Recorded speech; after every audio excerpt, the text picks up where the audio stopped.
good evening. Fala falahia tu hanei hado tolo tau wala tala tutupum. Ko ta whaolanga he kautaha United Nations, whakingoa ko e Convention on the Rights of a Child, ne kua tālanga ki o moia ki e tau pulenga he tau motu, ke he lalolangi ki he tau puhala, leweki ki he tau whanau, me tau mena ko mai ki e tama ki tau se. Pehe e tāpulotu mai he United Nations ko Dr. Izzy Ndombi, mahuinga lahi e pepa kua tālanga ki lata mo niue, mai he tau kumikumianga ki tau mga komoli, ke mai ke whakatuwhono mo tau tangata ki muitua ki tau puhala kohako, ke lata ia mo tau whanau.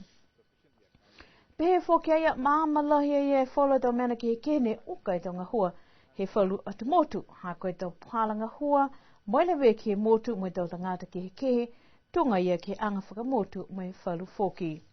Koe pepa hai niwe ke lata mo Convention on the Rights of a Child, ko manaki ke whakamoli he ke pungi pongi ke whale tolu he angot kolunga.